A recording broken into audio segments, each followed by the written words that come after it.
Matrix Optimum Woman is the only woman's high-potency full-spectrum multiple vitamin supplement to contain 56 nutrients, including those most important for today's woman, such as calcium for bone health, iron for healthy red blood cells, beta-carotene, biotin for nail and hair health, gamma-linoleic acid from evening primrose oil, octasanol, grapeseed extract, a potent antioxidant important for maintaining capillary strength, and vegetarian digestive enzymes. Visit www.biomedrxsupplements.com.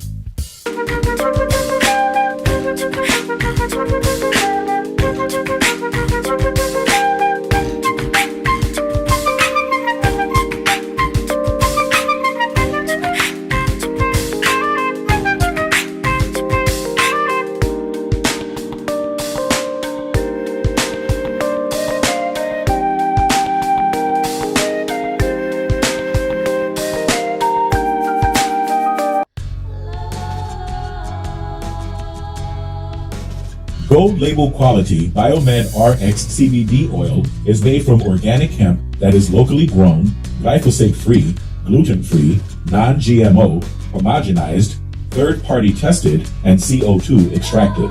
Visit www.biomedrxcbd.com.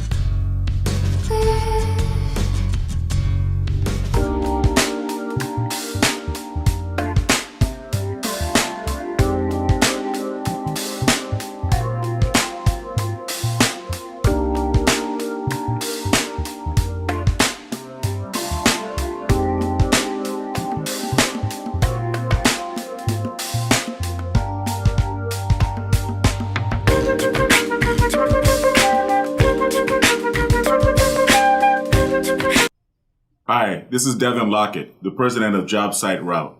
As the son of a general contractor, I know how difficult it can be to get good food on the job site.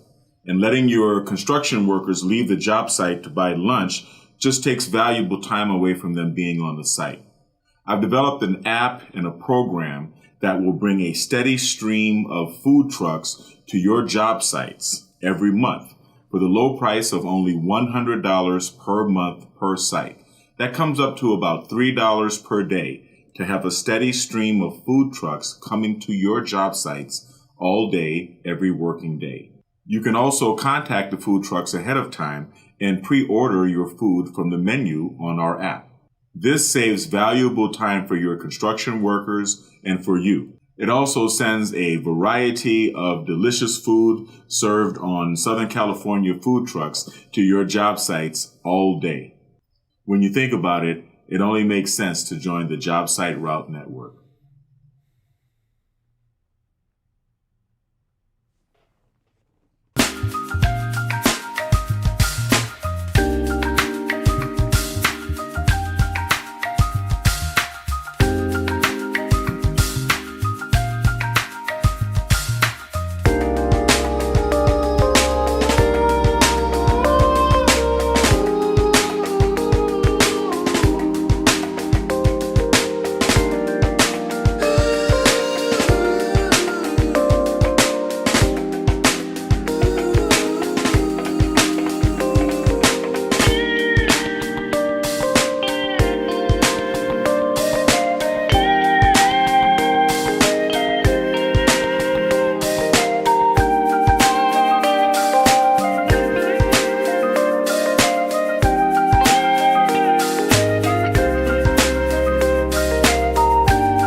Yes. Good morning. Hello, everyone. We have got a special show today. Man, this is going to be quite a long one, I think, until I have time to do a show on the BiomedRx TV channel. concerning some biomagnetic paratherapy. But right now I have to talk about some social issues. I want to talk about FD Signifier. FD Signifier. He's I guess a YouTuber, and he is unabashedly on the left, right? He's unabashedly on the left. So we're going to have to examine this from that perspective. And yeah, he just made a video, pretty long video. He released it, and then he took it down, and then he re-released it as a premiere this morning. And I hope he doesn't take it down again before I have a chance to make this commentary about it. But you know, he's a pretty smart guy. You know, he reminds me of my friend Keith Antar Mason. You know, I like FD Signifier. I'm gonna keep it real. You know, a little misguided, right? A little misguided, a little ate up by the Frankfurt School propaganda. Okay, as you can see on the cover, he's standing in defense of his Frankfurt School comrades. But he reminds me, I'm going to keep it real with you. FD Signifier reminds me of my friend Keith Antar Mason, who you see here.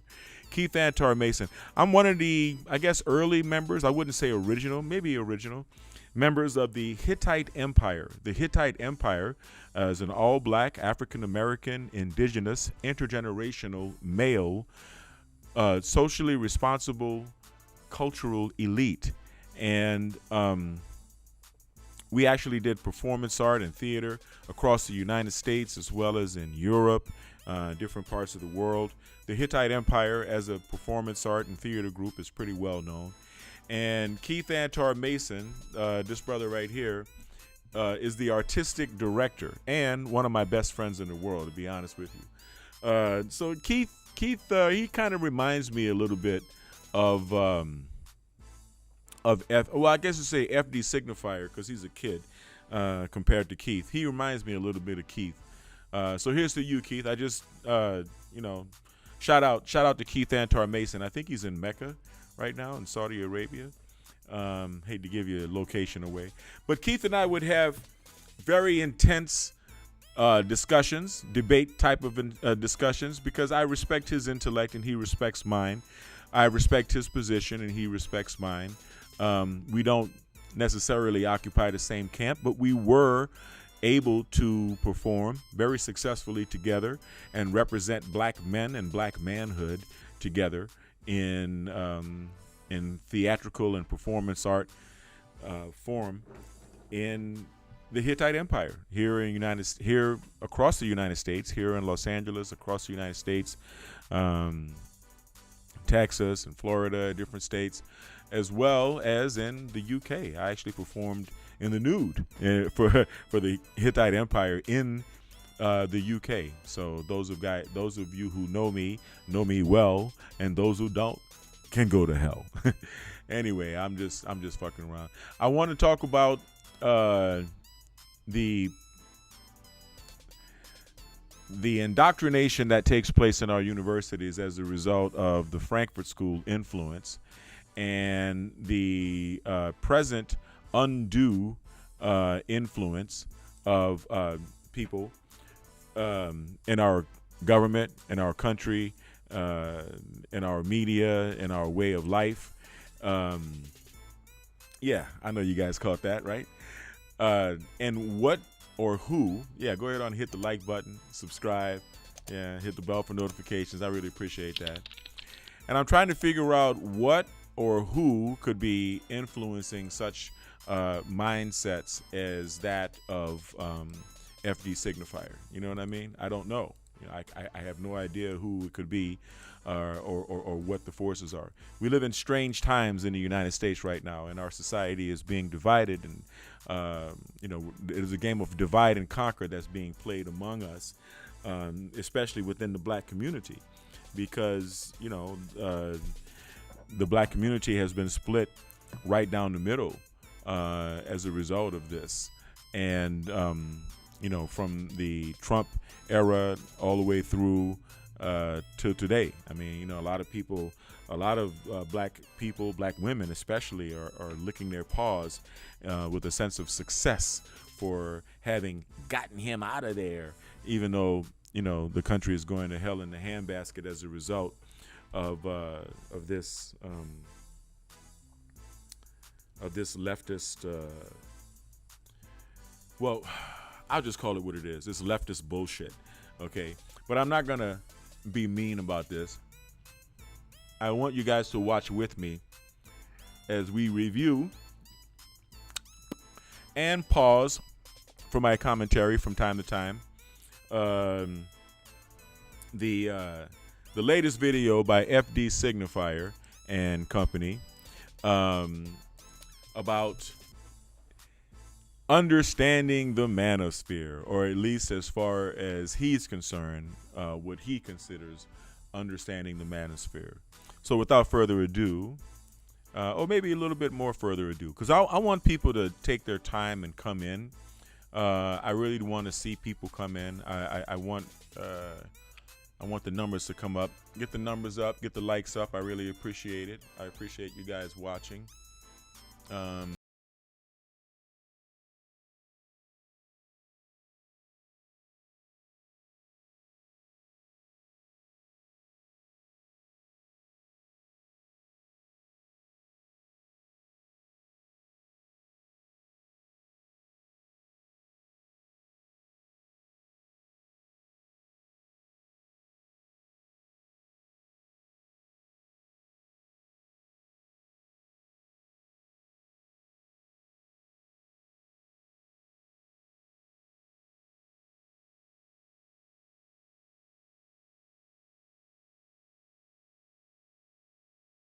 So now let's transition to the other slide.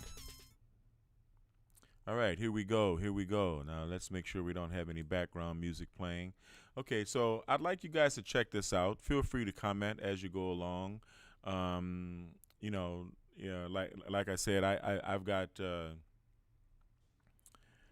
no idea.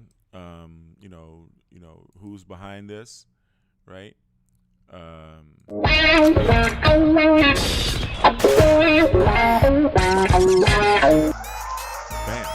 Excuse me. I've got no idea who's behind this scene, and let's see here. But I'm sure we're going to find out as time goes by, right? All right. I don't know. I don't know who's behind this, but I'm sure we're going to be able to figure it out as time goes by. So let's listen to my brother FD Signifier. And you know, as an original brother, I love my brothers. I love all brothers, and you know, I wish everyone well. So my brother just needs to be, you know, properly educated.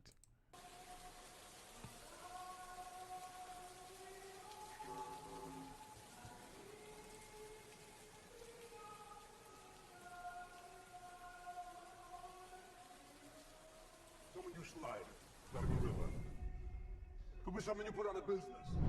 Could be so successful. Look at you. Success. It's got enemies, right? What's the enemies? Your success took a shot at me. What are you gonna do now? Are you gonna kill it? You gonna become unsuccessful? Frank, we can be successful and have enemies, right? We can be unsuccessful too, and we can have friends. That's a choice with me. As we proceed to give you what you need, not five motherfuckers, get live motherfuckers. As we proceed to give you what Big ups to your respect for hip hop. I give credit where credit is due. All right. So I wonder if he knows that Misandrin Noir also not a exists. BreadTube video. This is not a LeftTube video. Really? This is drama and mess to an extent. I don't know. When I first started writing this, it was actually a lot meaner and more mean-spirited, and I'm happy that once I got that out of my system, I was able to kind of come back to talk about this issue with more nuance and empathy and complexity, things that I believe in and that I'm known for, that I'm happy I am here to give, but maybe a little less this time around. This also won't be the like perfect takedown of the Black Manosphere that I think people want, because why? Do you need specific understandings or reasons to take down the Black Manosphere? Maybe on some level, sure, and I'll probably get into some of that stuff, but for the most part, as I looked into this world and researched it, the idea of battling with these folks seemed stupid and a waste of time and a waste of my energy, and really less important than examination of this space. And that's what this video is gonna more be about, because I think it's more useful to understand the Black Manosphere, have some knowledge of its few virtues, and to get a better scope and understanding of its many flaws. With that in mind, to my white fans, I ask that you chill out in the comments for this one. Not to be rude, but low key, this ain't none of y'all business in a weird way.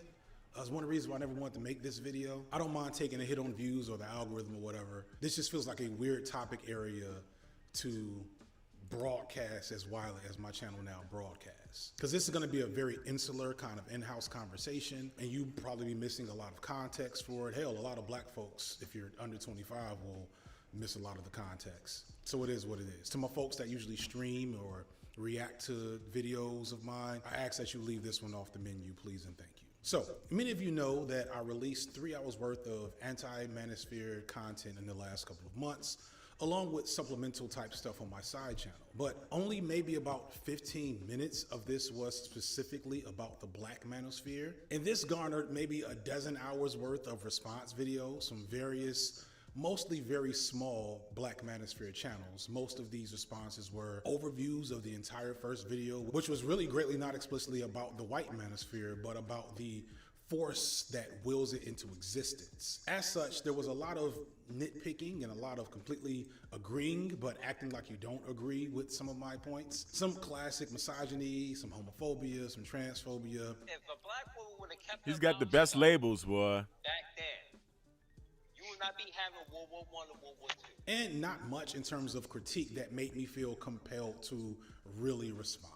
Except for the passionate and dedicated fans of some of these channels who have been all up in my comment section ever since, really embarrassing themselves, like begging for me to talk to their faves directly. I don't understand if y'all know how y'all look, but the more I look into the manosphere, I realize that a lot of these people don't understand how they are perceived by the rest of the world outside of the manosphere. Some dude called me a coward, and I swear all I could hear was Mendark from Dexter's Laboratory. Excuse me, sir, but may I please relocate myself to a closer location to the board so I can achieve the optimum effect of your education? Just a lot of incredibly serious, balanced, logical men that, you know, I know they are, but really mad that I wasn't interested in talking to their favorite black incel creators. And really, I'd have probably left it at that if not for one point made in a piece, a 4-hour-long piece from 2 men whom I seem to share a decent amount of fan overlap with, making this particular point. When I tell you I have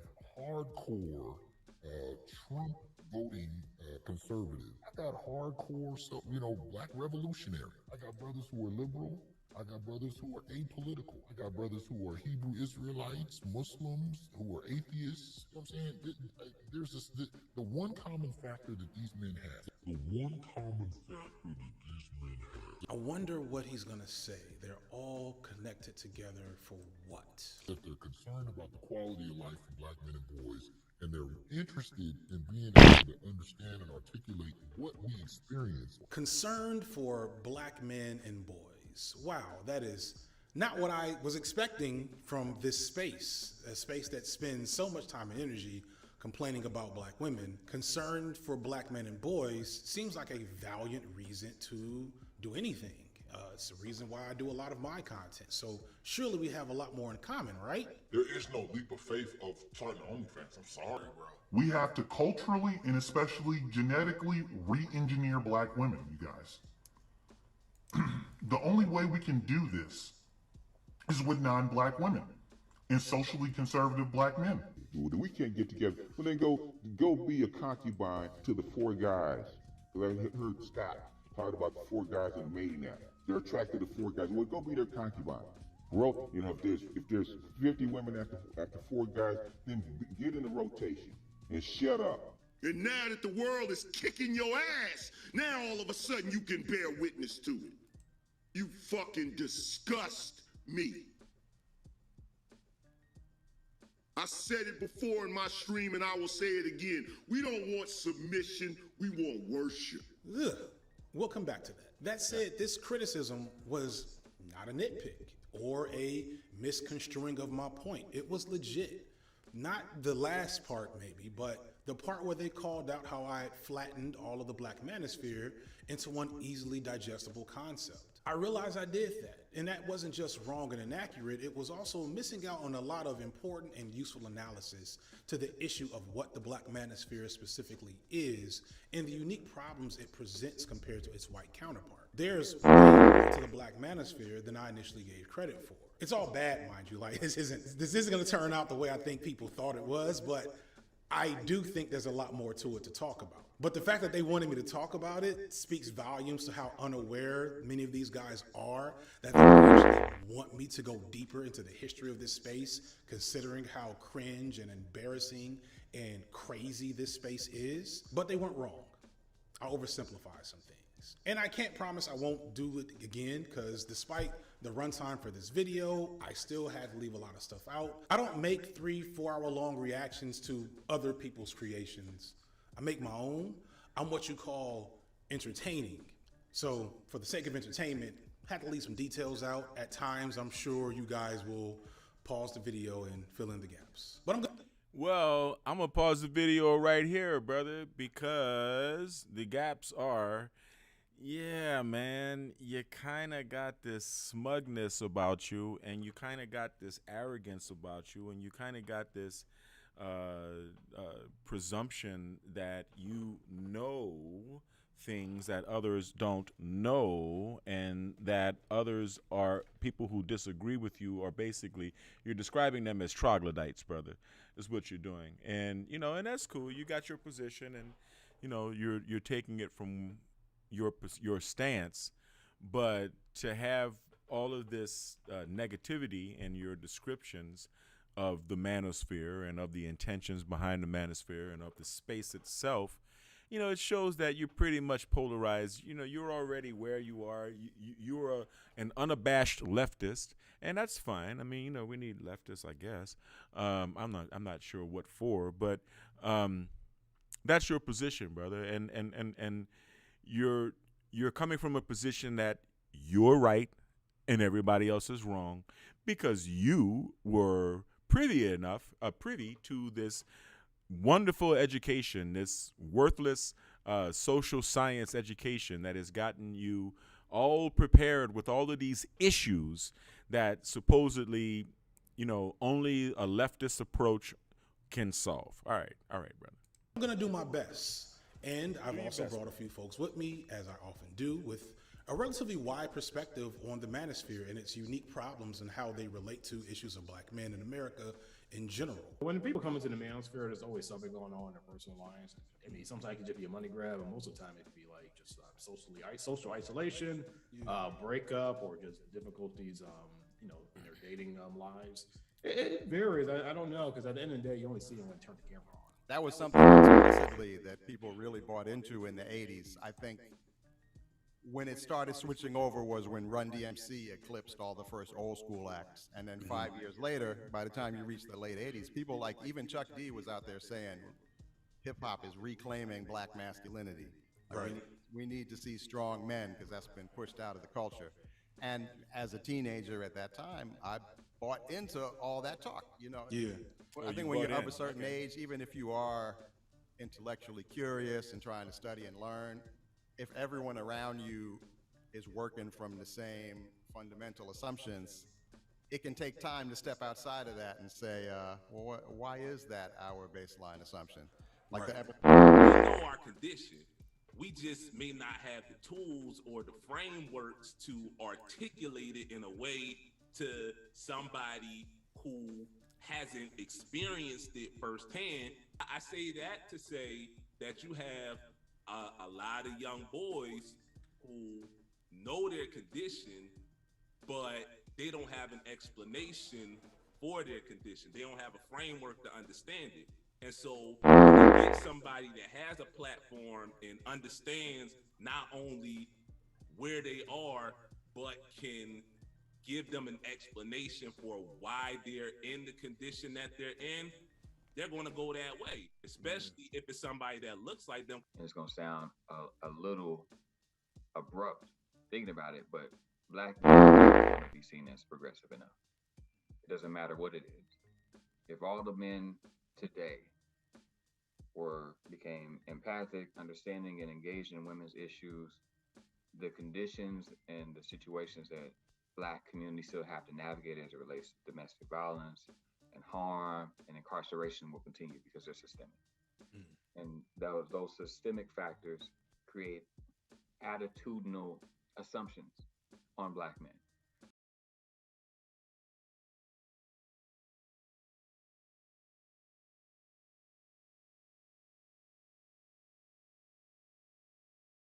So we could gather all the men in the world, Black men, and have them move in a certain way, but because how Black men are seen and understood is ideological, that's going to persist. I want to put out there that their participation in this research in no way is an endorsement of my rhetoric or opinions. I've heard that some of you Black Manosphere folks can be a little catty, a little, dare to say, unmanly when conflict arises. So I don't want them to be the target of your ire. This is an FD Signifier production. That said, I know you guys don't want me to preamble for 15 minutes. We're going to jump right on in. You never liked me. Like you? Who the hell said I got to like you? What law is there say I got to like you? Want to stand up in front of my face and ask a damn fool-ass question like that? Talking about liking somebody. Come here, boy, when I talk to you. Gonna win, yeah, well, take it over.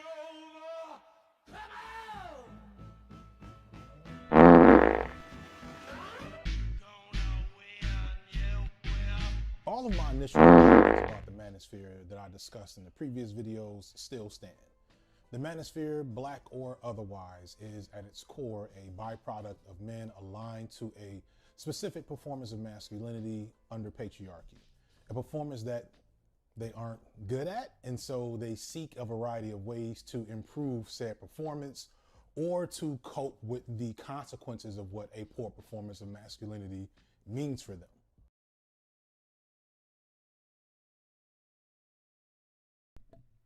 I got to give credit where credit is due. This is the first time I've actually heard him say patriarchy without calling it white patriarchy.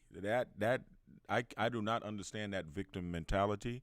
Patriarchy exists throughout the world, and there is a natural order of the way men and women interact with each other that is not culturally based. I think it's kind of rooted in our DNA. It's in our physical anatomy. It's in just being who we are. But thank you for referring to patriarchy without calling it white patriarchy, because that's beginning to grate on me. This coping usually comes in the form of vilifying, demonizing, or just generally blaming women and possibly falling deeper into more harmful, more fringe, or more regressive, or possibly even aggressive belief systems that can turn into violence. Right. Because you're a Black man, right? Here's this Black man that's standing here telling you that he also believes that ideas can lead you into violence, can lead you to being a brute, because you're less than a man. You're less than a man, and therefore you can't control your emotions. The same way all of the left understands most Black men as being more emotional than rational. That's why they insult our intelligence by throwing these emotional-based political arguments at us, expecting us to jump and react. Or that's why they can say, Trump is a racist. And of course, the R word makes him automatically our enemy, and we're supposed to mobilize based on emotions, based on hatred, based on fear. However, the Blackness in the Black Manosphere adds numerous layers of complexity to this framework. For one, being a Black male automatically disqualifies you from ever reaching true hegemonic status in a white supremacist society. You just took a big shit with that one, brother.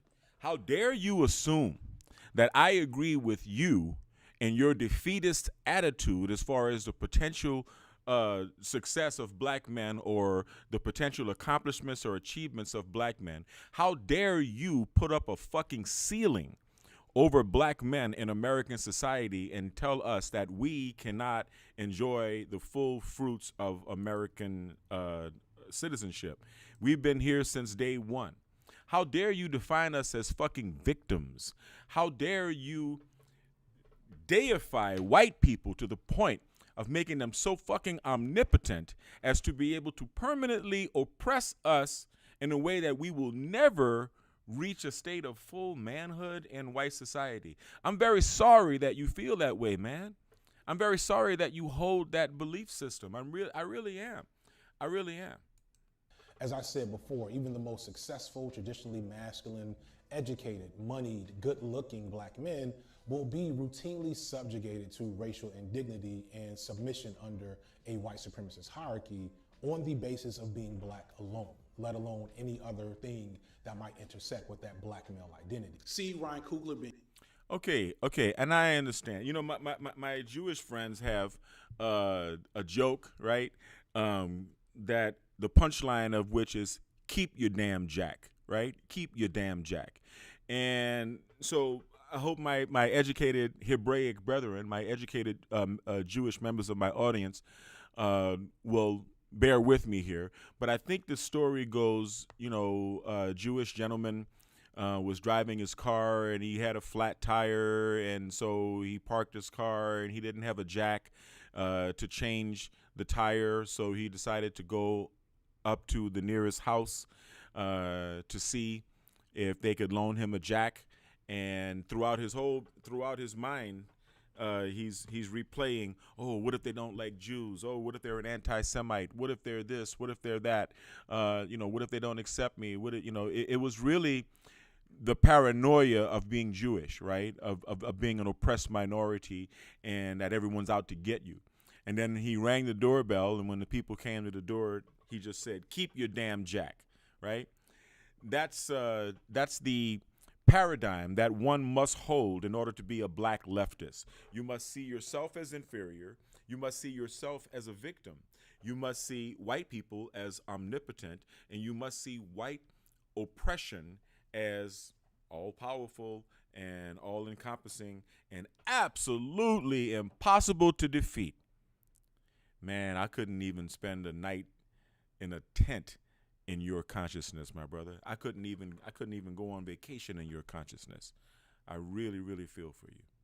Being handcuffed and detained for simply trying to withdraw money from a bank. Terry Crews being sexually assaulted and then publicly blamed for his own assault. Or the entire presidency of Barack Obama, where he was still met with racial indignity.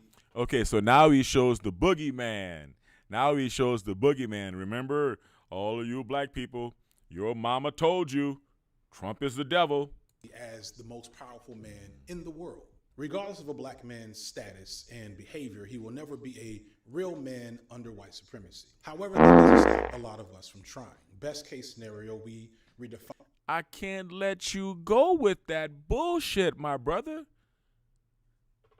A black man will never be a real man under white supremacy. You poor child. You're going to spend your entire life on this earth as a boy. You're going to spend your entire life on this earth as a victim of white supremacy. You're going to spend your entire life as a defeatist, figuring that it might as well not even try, because no matter how hard you try or how much money you have, some racist white person can call you a nigger, and so that's supposed to shatter your world, right? Oh my God, what a weakling. Find masculinity and manhood to fit our reality and our needs, or the needs of our performance of masculinity under patriarchy. A performance that they aren't good at, and so they seek a variety of ways to improve said performance or to cope with the consequences of what a poor performance of masculinity means for them.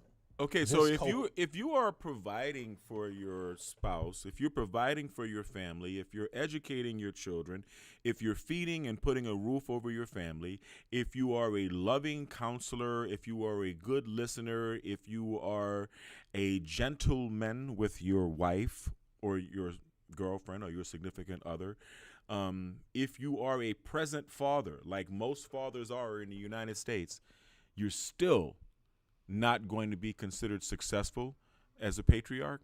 Is that what you're saying? Because your skin is black. Okay, brother. Coping usually comes in the form of vilifying, demonizing, or just generally blaming women and possibly falling deeper into more harmful, more fringe, or more regressive, or possibly even aggressive belief systems that can turn into violence. However, blackness in the black manosphere adds numerous layers of complexity to this framework. For one, being a black male automatically disqualifies you from ever reaching true hegemonic status in a white supremacist society.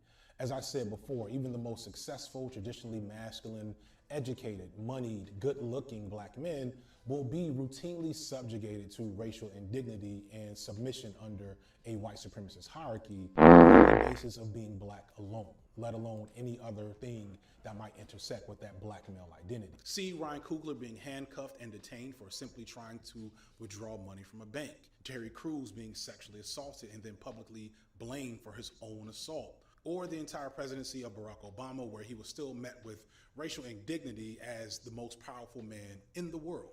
Regardless of a black man's status and behavior, he will never be a real man under white supremacy. However, that doesn't stop a lot of us from trying. Best case scenario, we redefine masculinity and manhood to fit our reality and our needs, or the needs of our communities, but it's probably a lot more common that many black men fall into scripts about masculinity that we've been fed by our elders or media or society as a whole. And this leads to a lot of conflict in our own experiences with the world around us and with black women who also greatly desire a performance of us that is similar to white patriarchy. And this is where much of this conflict arises, the fact that black men are essentially being held to a standard.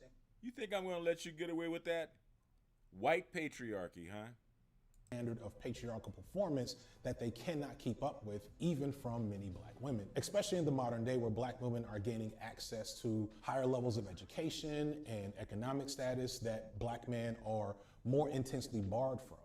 When you combine that conflict with legitimate issues in the family court system and a Wait a minute, brother. How are we barred?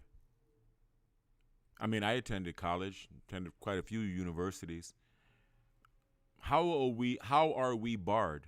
How is registering for college any more difficult for a black man than it is for a black woman? Please explain that to me, because you're making these assumptions, right? There's a ceiling for black men that we cannot ever go. We will never be men. We will never be patriarchs.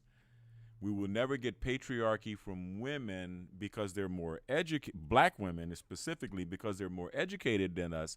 But here you are being an apologist for black men saying that, oh, which is a leftist thing, right? Well, we understand how inferior you are, so we look out for you. That black men are barred from, how are black men barred from registering for school? All you have to do if you want to go to college is reconstruct your life in a manner that allows you time and resources to go to school. And if you go to a state school, your Pell Grant's going to cover most everything, and most people can do even a bullshit job and pay for the other expenses of going to college. If a black woman can go to college, a black man can certainly go to college. So I got to stop you here. I got to stop you on these asinine leftist assumptions that paint black men as perpetual victims, because we're not perpetual victims. And the men who are embracing traditional values are not embracing white patriarchy, you asshole. They're embracing patriarchy as men. And everything in the world this world was not invented by white people. Okay? You need to get that out of your head. The world was not invented by white people, and neither was patriarchy. Modern media landscape, especially social media, that makes black men feel disempowered in speaking up effectively, you see where the black manosphere gets most of its juice. Because at its core, the Black Manosphere is a battering ram for this frustration, for this conflict, to butt against black women and blame them and attack them because they're an easier target than white supremacy, especially for a lot of these men who have had certain views or certain experiences inform how they see the world.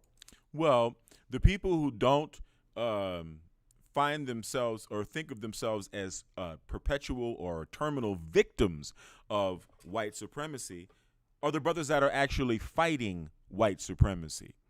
You don't know this because you have sold out, because you have resigned yourself into believing that you will never be a man in this society.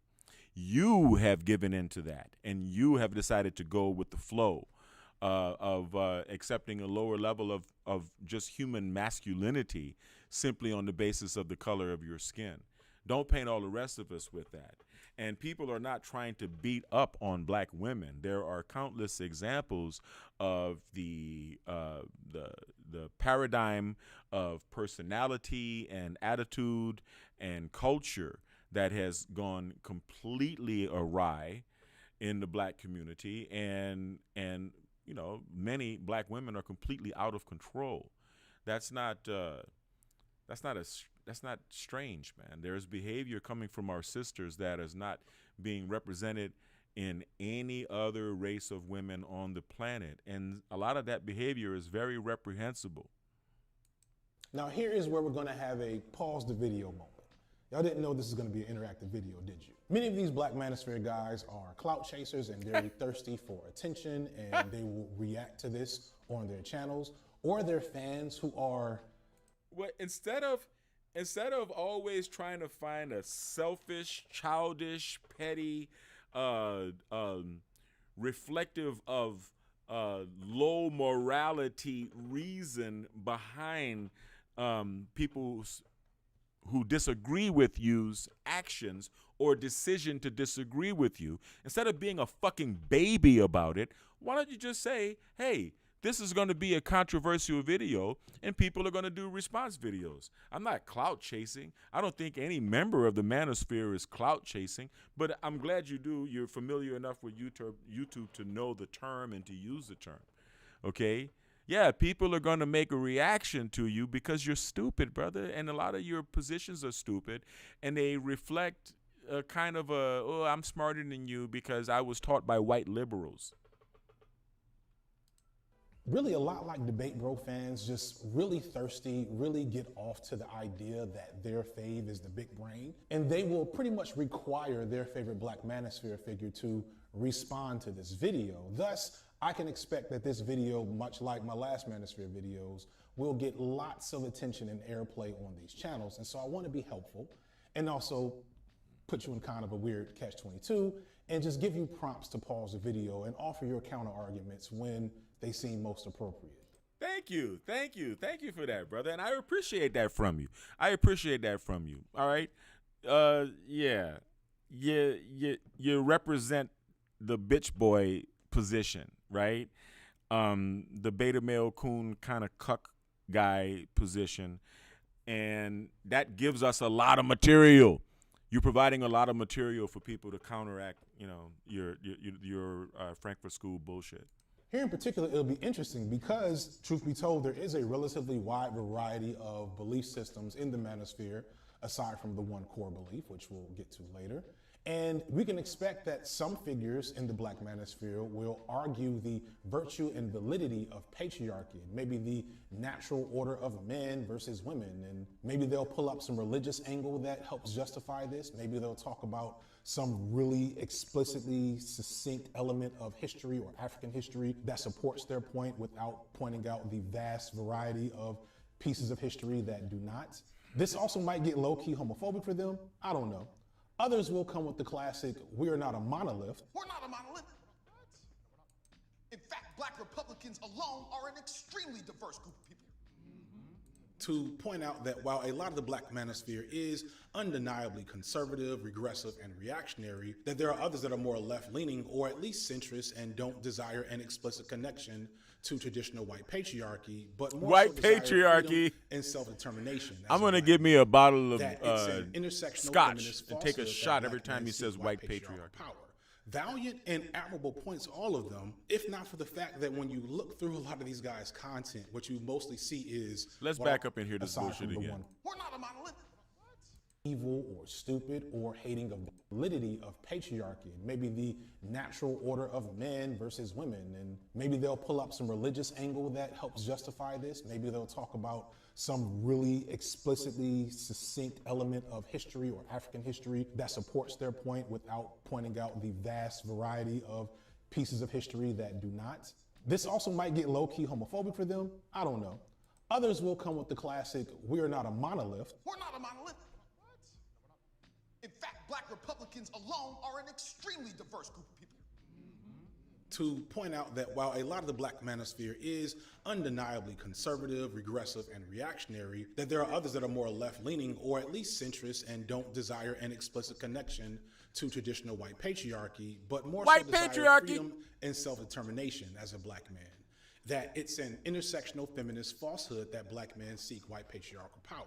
Valiant and admirable points, all of them, if not for the fact that when you look through a lot of these guys' content, what you mostly see is what I'll call black women's cringe content that explicitly seeks to characterize black women as degenerate or evil or stupid or hating of black men. And although I want to be very clear, these stories and these black women do exist, as I said in the previous video about Abba and Preach, when a large chunk of your content is explicitly designed to create a specific narrative about a group of people, it makes it obvious what your agenda is. These videos serve as ways for them to signal their misogyny to each other and justify it. Because of course, why wouldn't black men feel a certain way about black women if every video they see is of a black woman doing something degenerate or harmful or stupid or whatever?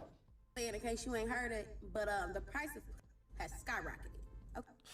I can already tell by the length of the eyelashes, in conjunction with the dexterity of the forehead bangs, that this will not be an intellectually riveting conversation. So regardless of the variety of spectrums you may see in the black manosphere from a political standpoint, I don't give much credit to any assertion that any of you are anything but misogynists at your core. And I'll pause here for your response.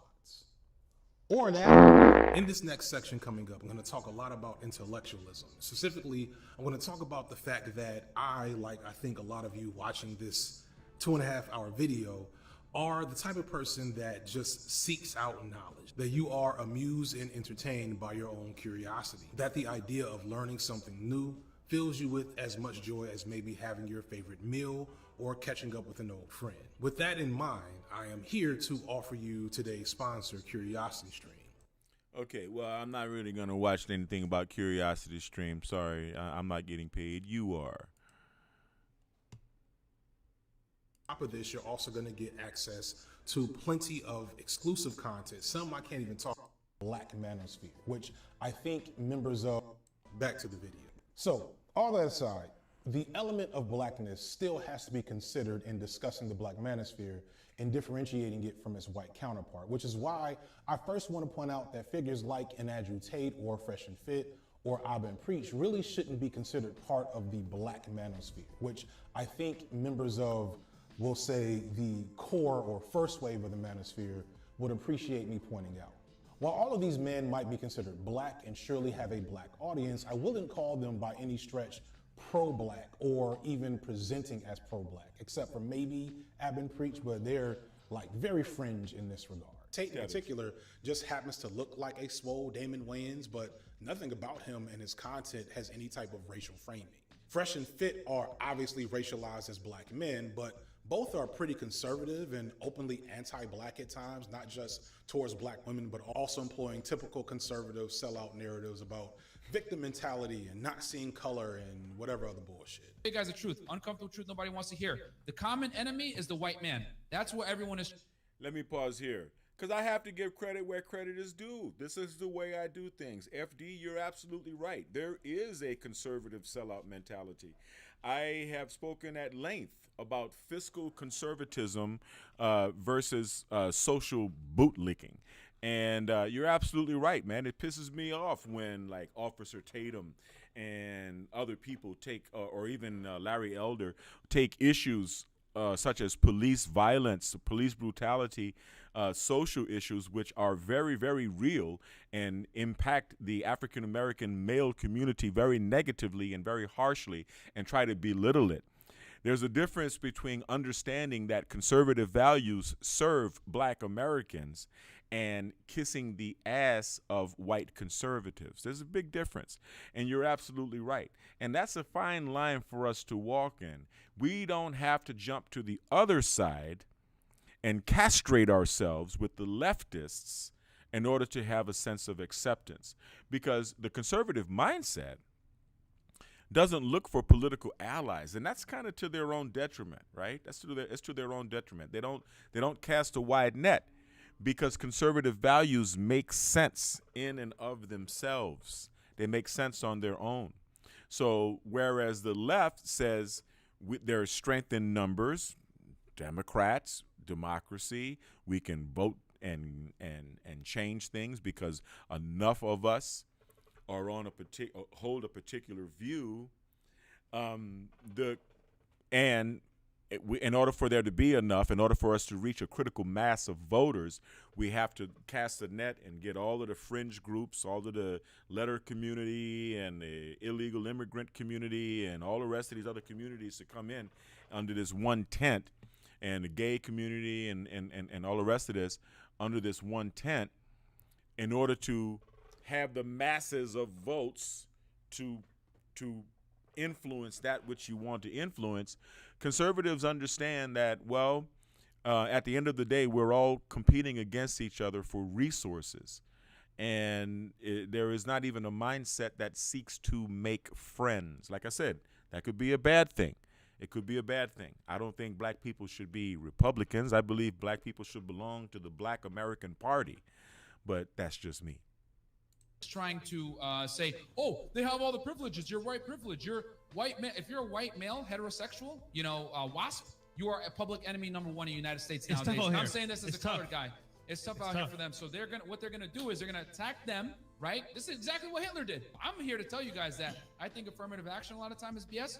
In fact, Fresh and Fit are so coonish that they were officially excommunicated from the Black Manosphere, as official as this can be, by one of the original founding figures of the pre-modern Black Manosphere, O'Shea Duke Jackson.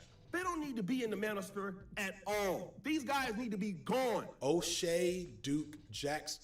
O'Shea Duke Jackson. Okay, so before I go any further, I need to get something off my chest. Niggas in the Black Manosphere have hilarious names. While I am no way some champion of thoughtful naming practices, I feel pretty good about FD Signifier, aka FD Signifier. Like, I didn't start it with a lot of forethought. And, when I started understanding more about branding and name recognition, I recognized that FD, had a better malleability than FD the Signifier because it's shorter. Anyway, my point is, I give myself a 7 out of 10, 6 out of 10 if I'm, being unfair to myself. Everyone's name doesn't have to have a great meaning or anything, but I cannot help that members, especially of the old Black Manosphere, have names that are somewhere between a black superhero and a black porn star, such as Sergeant Willie Pete, Angry Man, The Green Gorilla, Mumia Obsidian Ali, O'Shea Duke Jackson, and BGS Ibmore. And I'm sure that one must mean something important. I'm sure this is a huge gotcha moment for BGS. He was like, see, the nigga didn't even know that BGS stood for Black Girls Suck. I don't really know what it means. I'm sure it means something important, bro. I'm sure. That said, unless you're deep in the Black Manosphere, which I assume very few of you are, you probably have never even heard of those names, which is mostly a good thing. But also, this is somewhat unfair to them in a weird way, because I think those guys and a bunch of other names I'm not even gonna bother to mention would want to make it very clear that they are the real Black Manosphere and not guys like Fresh and Fit or Mediocre Tutorials or maybe even a Stephis Code. Although Stephis Code is, I think, an official member of the Black Manosphere from what my research showed me, but he's definitely, from my perspective, part of a newer wave operating in a mostly separate space that I'll get into a bit later. So the question is, why would I bring those guys up and even have art commissioned for them? Especially considering how small they are. Why do they matter? Why are they important? To explain, we got to get into some deep lore. Dr. Aaron G. Fountain was working through his PhD when he started running a YouTube channel called Exposing the Manosphere, which was an offshoot of his graduate studies and freelance journalism work. And he covered the rise of the alt-right in the late 2010s, and in the middle of that, discovered and started to chronicle what was going on in the Black Manosphere. He, like myself, wasn't overly interested in debunking them, but just kind of like, I mean, look at these niggas. If a black woman would have kept her mouth shut back then, you would not be having World War I and World War II. Now, the second time you played that that's when I have sample, something, I'm like, so I mean, you're kind of correct that there is definitely like a much earlier origin point of like talk radio. I would say also say television too, of like, you know, gender war conflict. It's just the origin of the Black Manosphere on, at least on YouTube, it actually starts in 2008 inadvertently when YouTube is still this very nascent social media platform that people just don't know how to use properly. And in the video, on the history of video, I just have like just some conflict about interracial dating that kind of sparks these videos and response videos, which you could do on YouTube at the time. And out of that, you just see like this small, when I mean small, they got barely any views. I've seen some of the original videos, like way less than 1,000. Just these small YouTubers just talking about dating dynamics and like Black culture. And they pretty much use a lot of these early talking points that still circulate in the space. Since then, he's archived his channel, but not before doing an extensive documentation of the Manosphere and especially the Black Manosphere. So much of this video is hinging on work that he set the stage for. So I want to give him a special shout out.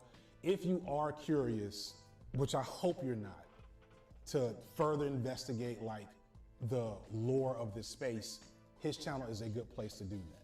That said, to him, there's a lot of things that created the like primordial goo that the Black Manosphere grew out of. The Black Gender Wars, which is a in-community conflict between Black men and women that has been going on probably for generations, found its way online, and as a byproduct, the Black Manosphere was born.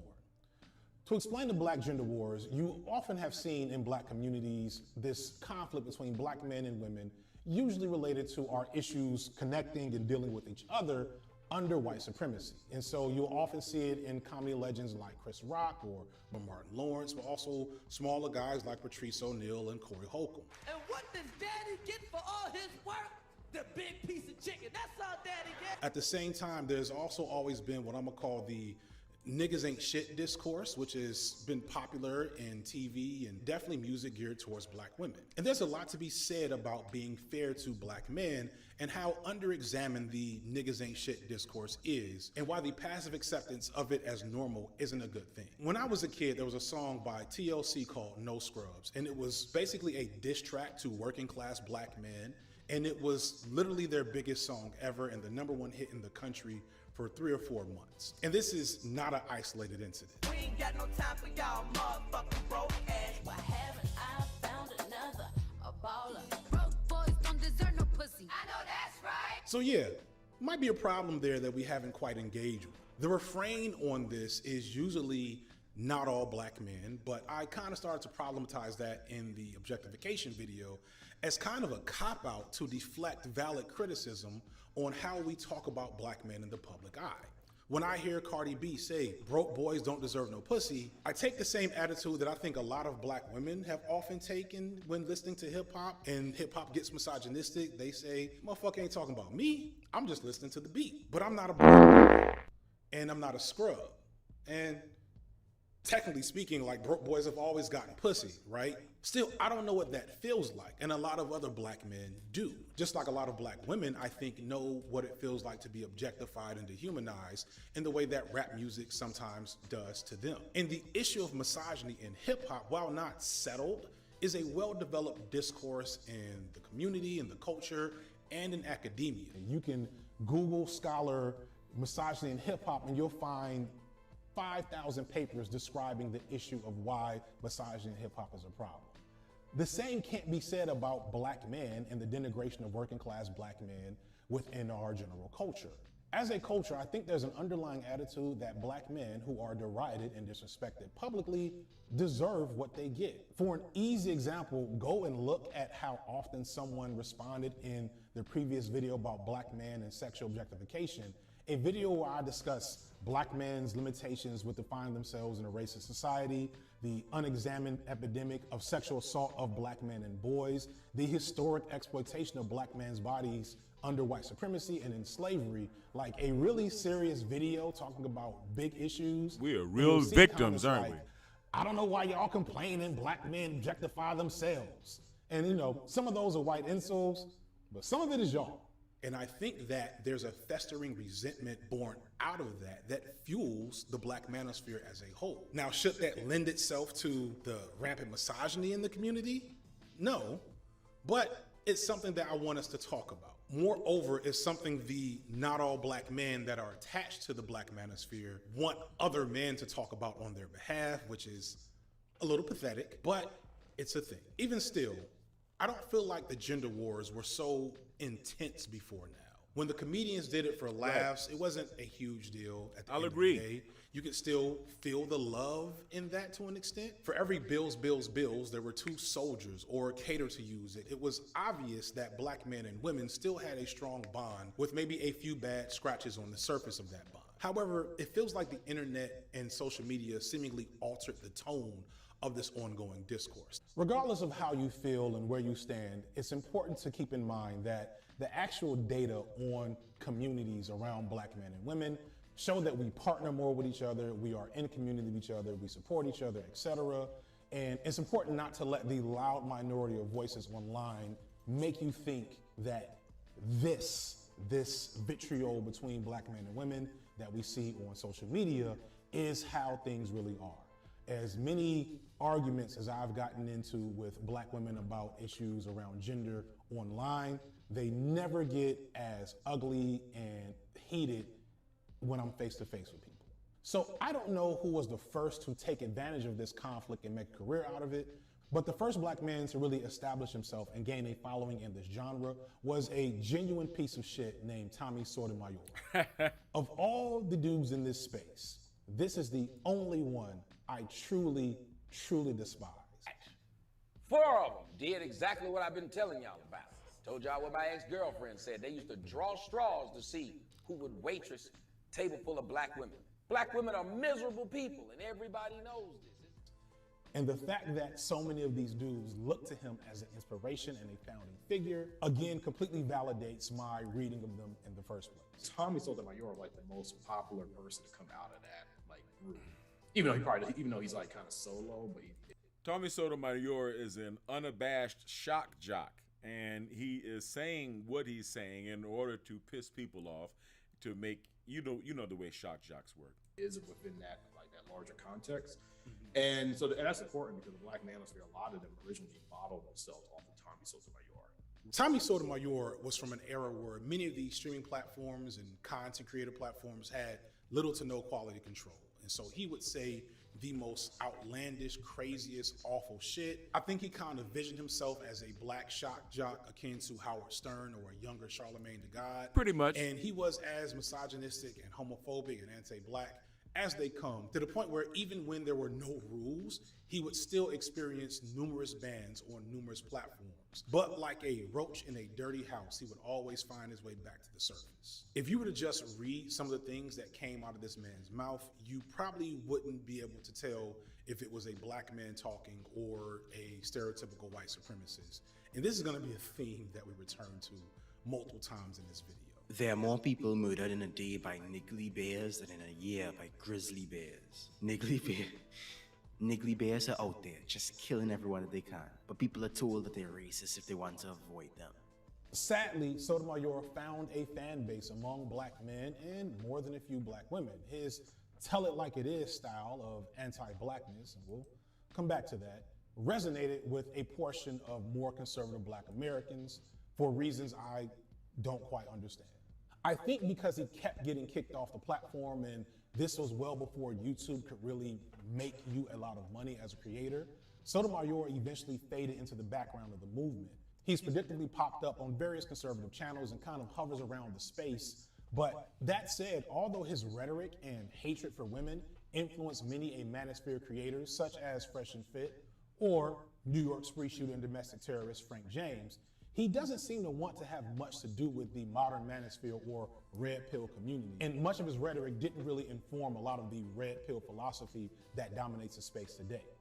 Either way, he showed that there was money to be made on YouTube with this type of content and gave way in the early to mid 2010s to what I'm referring to as the first wave of the Black Manosphere, aka those guys earlier that I talked about that you've probably never heard of. Again, go ahead and pause the video to all 500 viewers, everything that I've gotten wrong here. And while we're on a commercial break, I'm gonna actually change the scenery to make this next section a little more appropriate.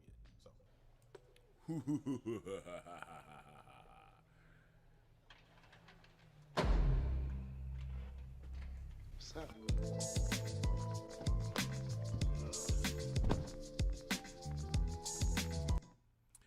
So now he has to go out to the car so that his wife doesn't hear what he's about to say.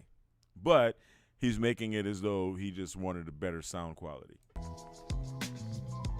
You might be asking, why am I in my car? And why does my audio sound so good all of a sudden? Because I am not in a big room. We're working on it. Enjoy this while it lasts. It will not be permanent. You may air conditioning. I don't know. It's fucking hot. No, I can't turn it that low. Y'all just gonna have. I'm in my car because if you know anything about the first wave of the Manosphere, you know that's where many of the major players got their start between the early 2010s until probably around 2018. Further, a lot more, for whatever reason, don't show their faces. So sometimes it'll just be a static image from a Zoom call representing them, or a singular image from a movie or something. They're not known for putting a lot of effort into their presentation. I'm sure that doesn't translate to the way they dress or groom. Some of these guys are literally decades into this type of content and their appearances are a mystery, or at least they would be if they didn't dox each other all the time. Jay Smooth is an unheralded legend in what would be today kind of considered left tube. In the old YouTube SJW content, Jay was the only black man with any sort of relevancy through his presence and never got all that big on YouTube. But if you're an older millennial around my age and you were online at the time, you probably recognize his face and voice from a lot of perfectly short, sweet and to the point pieces of content about hip hop and politics from the early 2010s. I wanted to put Jay Smooth out there partially just to point out, despite the jokes and the nonsense we're going to talk about with the Black Manosphere, black men have always been out and about doing the type of content that I'm doing. It's just we've never gotten this much attention for it. So Jay Smooth referred to something he called homegrown intellectualism. And that speaks to a larger pattern of there being a big constituency of people who yearn for that feeling like they're doing the knowledge. Like, I'm thinking critically about mainstream narratives. I'm finding sources of information that I trust. I'm feeling like I'm studying the game. I'm learning. I'm on the inside track with the real shit, which is a hunger that this whole tradition of sort of homegrown intellectualism, like John Henrik Clarke, Dr. Ben, and so on, that filled that void for people who weren't going to find that in other ways. It filled the void in imperfect ways. You know, I think for a lot of people, that stuff was sort of a gateway drug to more rigorous intellectual thought later on, and some people just kind of stay at that level. Right.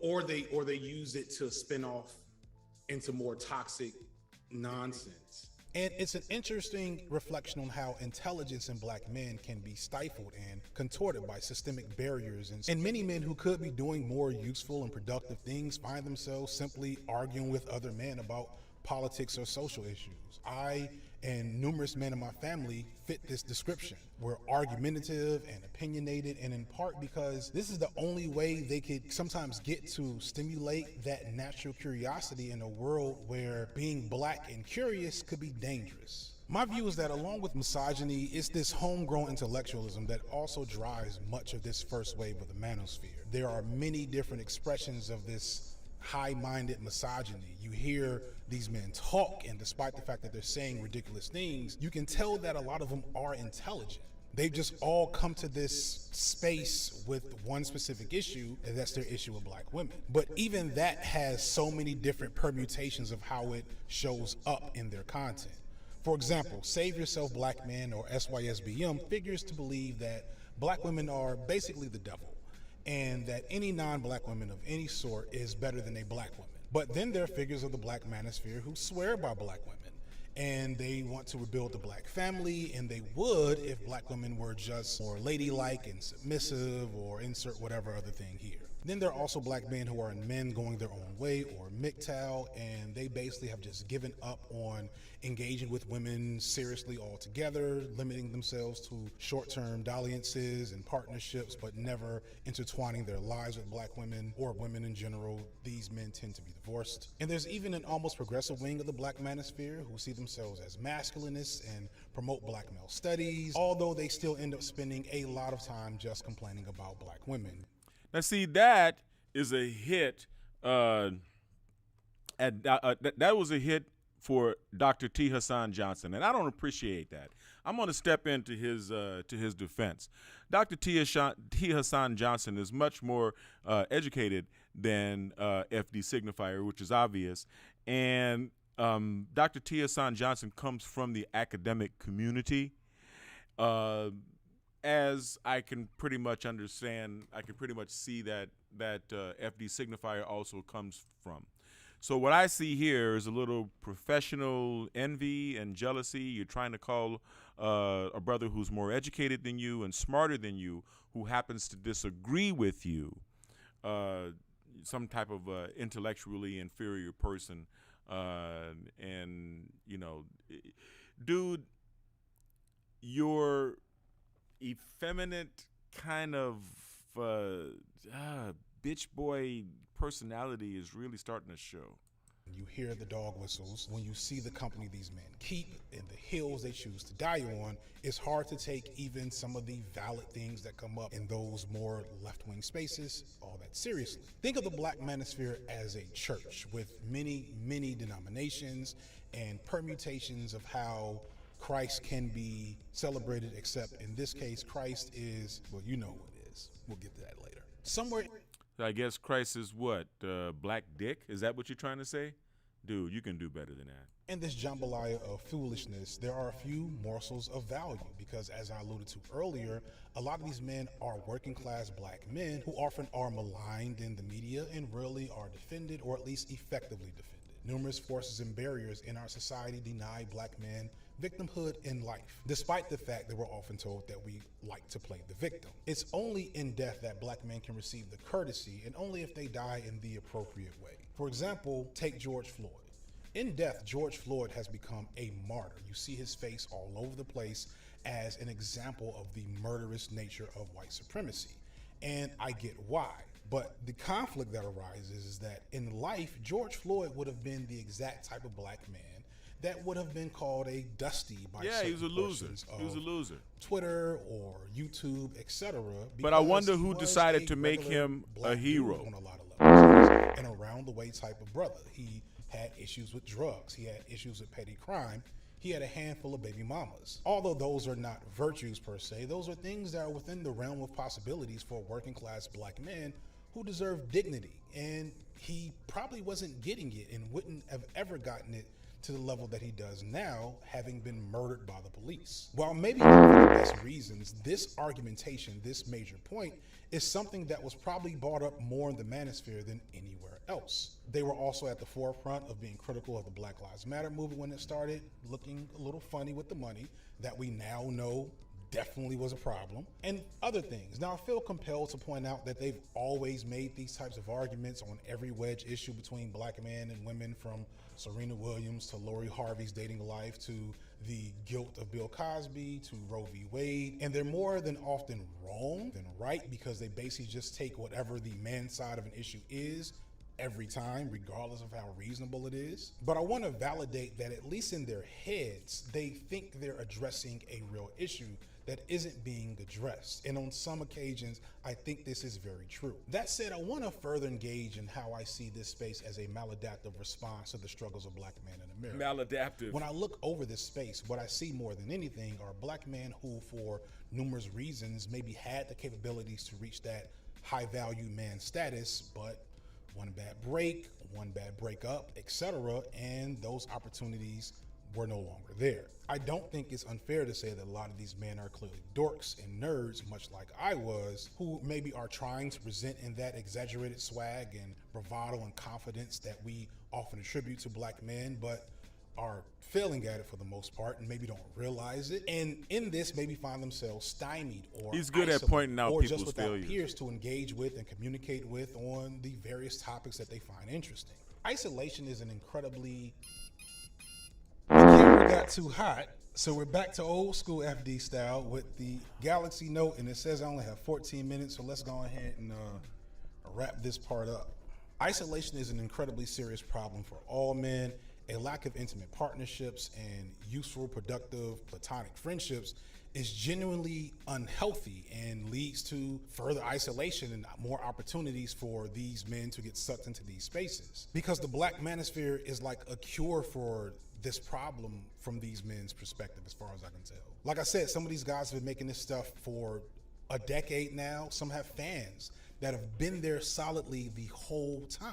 And a lot of the content on these smaller Black channels is like these panel discussions, which is basically just a bunch of men trying to get access to a community, talking to each other, connecting with other men. It seems like a disproportionate amount of them are truckers or maybe Black men in rural areas who find the community of the Manosphere to be important, if not just to give them an opportunity to have useful and stimulating conversations with other men. This is one of the reasons why I include Umar Johnson and lots of other Hotep figures like your Tariq Nasheeds and the Coliseum or whatever other Hotep debate spaces there exist on YouTube. There's a whole Hotep debate bro scene that I didn't know existed. They may not be red pill, but they represent a form of Black male intellectualism akin to the traditions of Black males who were philosophers and scholars for generations in this country without formal education or fancy degrees. You have guys like Iceberg Slim, Donald Goines, Walter Dean Myers, John Henry Clark, Neely Fuller, including some of those aforementioned comedians. These were Black men who found a way to express themselves and express big ideas. Some of those ideas harmful, and we've maybe learned not to bring them forward in 2022, but some folks haven't. But even still with those bad parts, they were able to bring insight and understanding and philosophy about the Black experience and the Black male experience. And this is akin to what I've preached on previously about why we don't deify and idolize scholars. I've been saying it for videos now. Please don't, if you're a big fan of Marx, Google who Frederick Demuth was. And these spaces are a double-edged sword because This guy keeps misogyny, showing up and homophobia, farting, and man. increasingly xenophobia have become commonplace in them. But if you're an intellectually curious Black man drawn to the energy of philosophy and debate, but without the access to it from a college or the thousands of dollars in debt that you might have to get into to go to a... Anyway, let's take a big break, okay? Let's take a little break because this guy is he's rubbing his intellectual academic elitism in your face, right? The guy he referred to was Karl Marx's illegitimate son, all right? Marx was a scumbag in all aspects and every respect of the word, but of course this guy is obviously a Marxist. A formal university, I get it. I get the appeal, and I understand why some of these men are there, except the misogyny. I love a lot of my boys, right? Like a lot of my homies I've known for years that we are very close, but only a few of them will I talk about anything more than sports and video games with. And if you are an intellectually curious type of dude who needs that type of energy and you can't find that in women, the Black Manosphere might have something for you. It just might. It's not gonna help you get women though, like that. That's the other part. It's the patriarchal frameworks that we are all brought up in, combined with the difficult experiences of loving and partnering while Black, that make the misogyny within the space kind of this beacon for men to collect around. It's more like the price of admission than the actual focus of the space sometimes. So you're assuming and that brothers might are be why misogynists. these men don't get how they look and sound from the outside looking. They see their misogyny and some of the ridiculous things they say and believe, or the ridiculous things of other men within their community that they just kind of give passes to as normal. This is just dudes doing what they do. It's the reason why they really, like I heard this multiple times from these various response videos, they think that I have an all-female or all-white audience, which is not true. Y'all niggas are the outliers here. I've showed my analytics on multiple occasions. Here it is again for y'all to see. My audience is 60 to 70% male, and when you look at the content I'm making, I am not making white male, white female, white-oriented content. It is accessible to them, but look at the shit. No. I'm going to come back from that because I think we just bonded a little bit there. I think those of you who are in the Black Manosphere stuff that do watch me because you see at some level, there's similarities here in terms of like the struggle and the way we see and experience the world, although with a different overall perspective and response to that struggle. And I hope and I'm happy that at some level we can bond on that. And I don't know, man, y'all just like, let's hug. I'm an intersectional feminist, and I'm not afraid of male intimacy. Just come on, just bring it in. But going back to the fact that they can't tell that they're the weirdos in the room, the big problem for the first wave of the Manosphere is that much like most nerds, the vast majority of them have what I call STME, or scaring the maidens energy, which is a fancy way of saying that these men are putting off bad vibes and lack social skills or the ability to read the room if the room isn't full of a bunch of other dudes who are like-minded. This is why the Manosphere is kind of like a cult, because once you've been in there and start adopting that rhetoric to an extent, you can't properly operate outside of it. So you'll have like Manosphere dudes at the kickback, right? And somebody will put on the new Beyonce or Meg Thee Stallion, and these dudes can't even have fun and dance with the ladies because they're too busy thinking about their red pill shit, and they're angry that they're being exposed to this feminist Jezebel shit. So they like put on MF Doom or Tyler the Creator, old Tyler the Creator. Everyone sees this STME in them except them. They think they're special, the intellectual woke few. They don't notice how men with their shit together quietly look down on them. Even those black men who are still invested in conservative and misogynistic beliefs look at especially that smaller old wave of the Manosphere and say, I don't know about these niggas. They avoid these spaces because these spaces are dead. They're black holes. They offer minimal support or solutions other than the escape from a world that feels hostile. And this is actually what makes the next wave of the Manosphere that happened in the last couple of years so interesting, because they kind of fixed all of those problems, but at the same time made everything much, much, much worse. To all you MGTOW red pill guys, even some of you Ilmore guys, I got love for you guys, and I dedicate all this pussy to you, all you guys. So tonight, while y'all doing y'all live cast, sexually frustrated, just know I'm probably gonna be dicking down another bitch, and I dedicate all that ass to you. Like, comment, subscribe. All right, watch the whole thing. Some of this, like some of y'all will hear some things you're not ready for, but I need you to stick through. Because this is going to reveal the mindset of these chicks out here, and y'all got to understand this, guys, because I want to see y'all win, right? Now, also check the link in the description and the thing comment, because I got a program to just understand, right? Just female nature, this only video you need, really. All right? With that said, y'all follow me on IG, check the link in the description box, turn notifications, guys. Let's get it, man. So, guys, listen. Why all women are single? If we would have just neutralized what we was going through at that time frame, and fast forward to today's time, there would be no Jim Crow, let alone in certain parts of South Africa. Part 3 or 4, I'm not sure, but it's titled "The Worst Niggas on the Internet." That's my CJ the X impression. So where were we? Oh shit, I had this in the shot the whole time. Like I said earlier, I feel like the first wave of the Manosphere is very obscure. The rhetoric popularized by them is prominent, but the figures and fan bases are very niche. I think the average person thinking about the Black Manosphere today is thinking about channels like Steph is Cold, Fit Fresh maybe? Fit Fearless.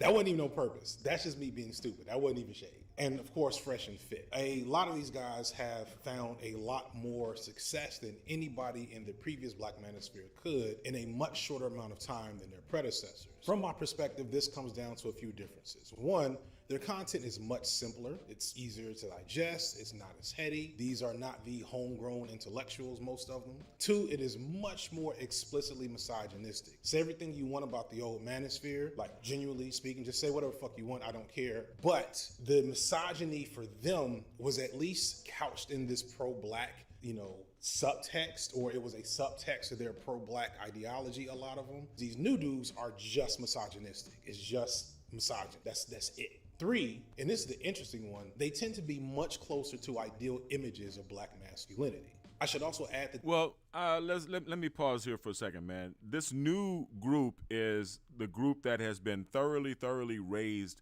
by single moms.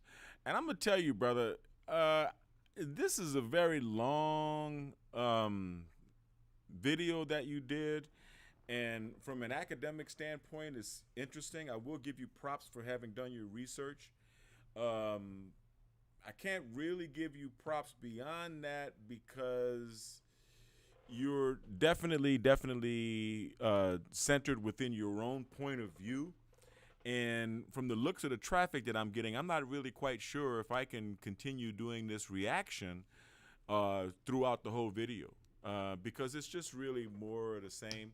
I disagree with this second wave of Manosphere people, especially Fresh and Fit, for the same reasons. Like I said, I believe that when we get to this second group of people, we're further down into a generation that no longer longs for the days when there was traditional patriarchy in the Black American home, because there was such a day.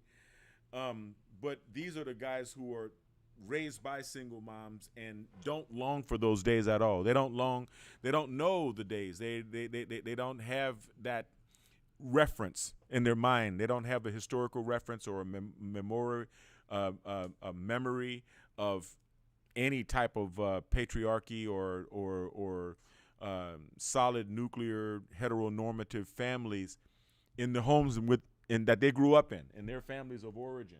So these are our little brothers, or even our little brothers' children, our little nephews, right? When we look at them. So yeah, you're right in many of your observations and as well as in many of your critiques. But you're talking to a different group of men.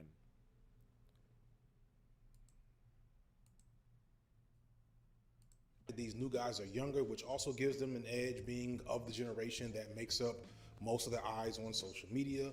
But overall, in half the amount of time, a lot of these newer guys have amassed much larger audiences and bank accounts on the shoulders of the less attractive, less affable, more steamy, that's the STME, men who came before them. So this second wave of the Manosphere raises some interesting things to think about. Going back to the point that I flattened the Manosphere into conservative and regressive communities, yes, that is technically correct, but also a reasonable mistake to make. The amount...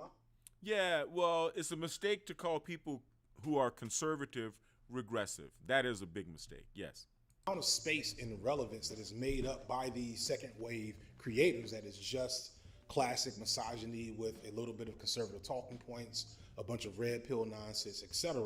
They make up the vast majority of what anyone would think of when they think of the Black Manosphere. They dwarf the smaller channels of the old wave, especially anyone in the first wave that isn't explicitly regressive and conservative. These creators complaining that I misunderstand the space don't seem to understand the space themselves, that on the grand scale, they are insignificant to the space that they help create, which is kind of tragic on a weird way.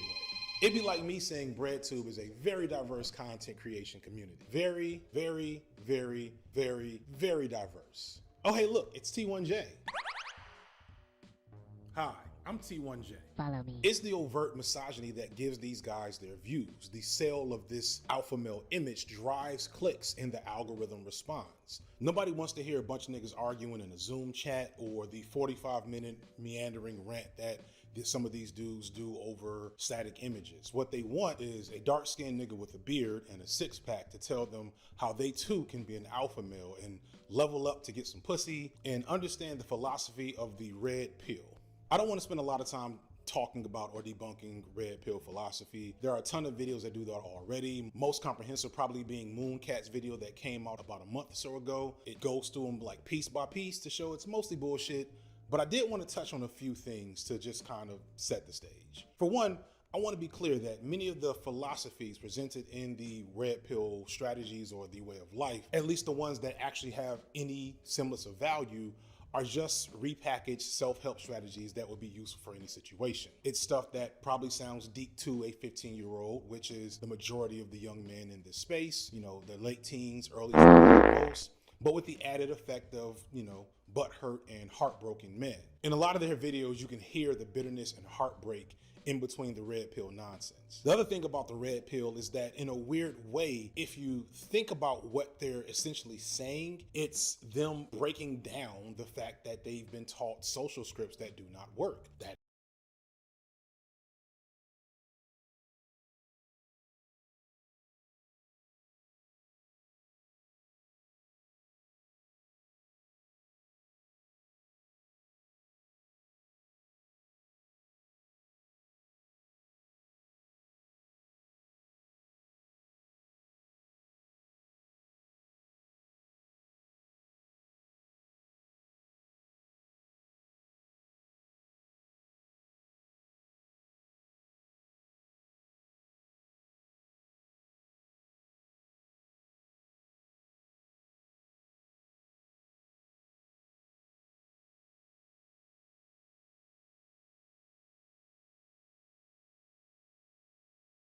is true. Like Kevin Samuels, like Jordan Peterson, in the respect that he starts out with this, what might be innocuous 101 level advice, like, clean your room. Exactly right. Make your bed, have good posture, shit like that. And then so it starts out offering comfort and reassurance, and then all this other toxic shit starts coming in once you're roped in. Yeah. But your critical faculties are turned off. And that's something that we're susceptible to across the board. If someone is offering us a message that starts out by tapping into what we already believe, we feel like, hey, okay, this person's on my team. They're representing us. I'm rocking with them. And then you might not completely turn off your critical faculties, but they'll go from a 10 down to a 7. And you feel like in the abstract, you agree with the conclusion they're going to, so you ignore the fucked up reasoning that's taking them from A to B. And that just kind of gets absorbed in the mix. The irony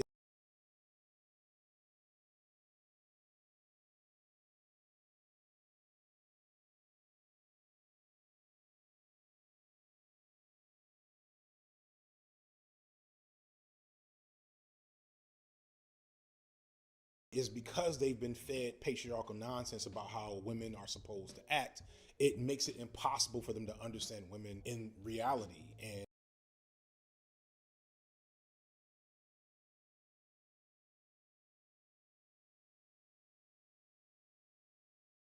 they just kind of never recover from that. It just makes them sad forever until they get angry, and that's where the red pill becomes appealing. The irony, though, is that the vast majority of second wave Black Manosphere guys don't need the elements of the red pill beliefs that they promote on their channels. As I stated before, these guys don't have a lot of STME. They are usually genuinely attractive men, many promoting glamorous lifestyles. You can't teach a guy to look like FitX Fearless and have his money. Maybe FitX Fearless hasn't always been in great shape or had a cool looking lifestyle, but the way he presents and talks about relationships and attraction is going to be informed by the fact that he looks like this. Stop believing this crap that women just want you for themselves. They will share you. They will share you with no issue. I guarantee you. It's hilarious hearing him talk about like women being willing to share a man and not recognizing that he looks like this.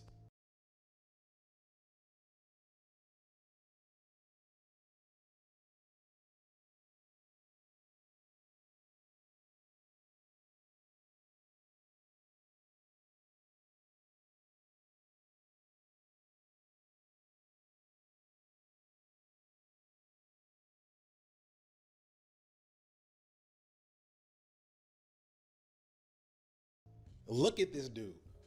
My nigga, where's your body fat? If you don't look like this, or you don't have a lot of money, women are not going to be willing to share you. Point blank, period. He may be able to get away with that shit, but you cannot. Yet, guys like him insinuate that they can teach anyone to be like them.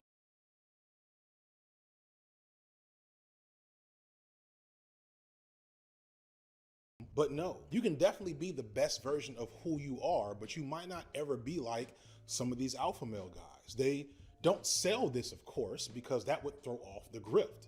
But to a lot of young men who don't know any better, who don't understand that you may not even have the genetics to look like some of these dudes, it sounds solid. It makes perfect sense, mostly because these young dudes lack perspective and discernment to figure out otherwise. And they're under the false idea that this type of world, lifestyle, or look is the key to them being happy, but that's kind of going into the old video. And this brings you to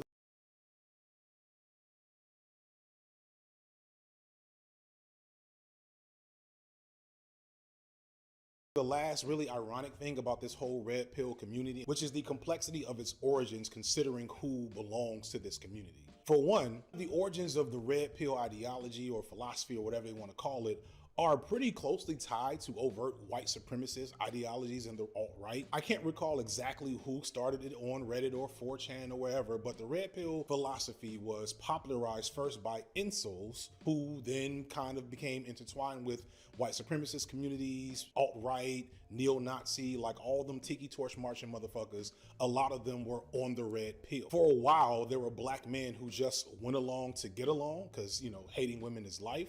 Many still do. But eventually a schism did occur, as is typical in these spaces. But for whatever reason, the black men who were in this philosophy space kept that term in overall philosophy despite its origins, despite the fact that this was never made for us to use in the way a lot of us use it. It kind of echoes the reality of gender in this country as a whole. However, and this is the most amusing thing to me, that's not the full origin of the concept. The concept of being a red pill comes from the 1990 film, The Matrix. In that film, the main character, Thomas Anderson, aka Neo, has been seeing signs that the world is not what it seems. Eventually, she is in the presence of a lot of oddly androgynous people for the late 90s, usually all in leather.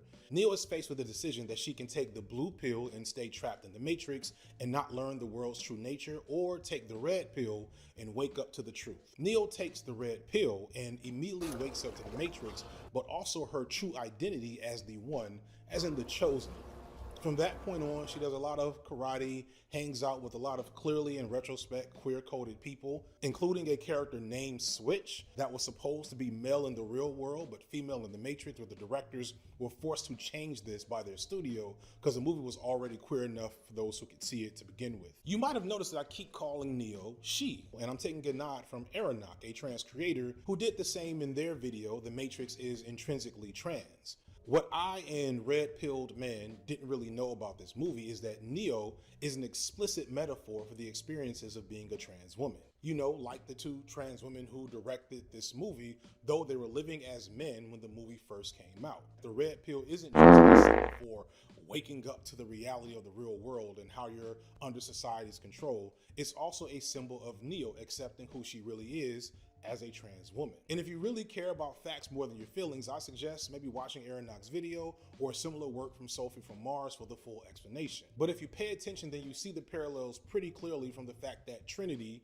Neo's paramour, is explicitly made as a physical parallel to Neo in all of the movies, especially the fourth one. And this thing goes all the way down to Agent Smith's insistence on dead naming Neo or calling her by her birth name over and over, which makes this powerful moment of the movie take on a whole new meaning. Goodbye, Mr. Anderson. My name is Neo.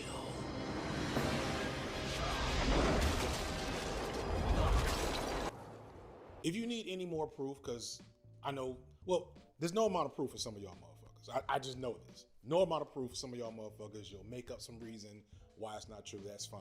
But for the last nail in the coffin, just Google what estrogen pills looked like in the 90s when the movie was made, and you'll see that they were literally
Gold label quality BiomedRx CBD oil is made from organic hemp that is locally grown, glyphosate-free, gluten-free, non-GMO, homogenized, third-party tested, and CO2 extracted.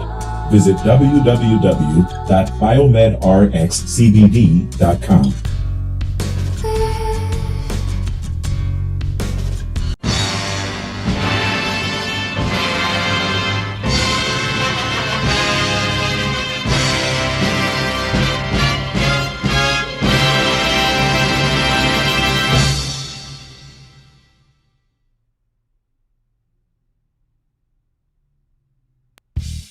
BiomedRx Optimum Woman is the only woman's high-potency full-spectrum multiple vitamin supplement to contain 56 nutrients, including those most important for today's woman, such as calcium for bone health, iron for healthy red blood cells, beta-carotene, biotin for nail and hair health, gamma-linoleic acid from evening primrose oil, octosanol, grapeseed extract, a potent antioxidant important for maintaining capillary strength, and vegetarian digestive enzymes.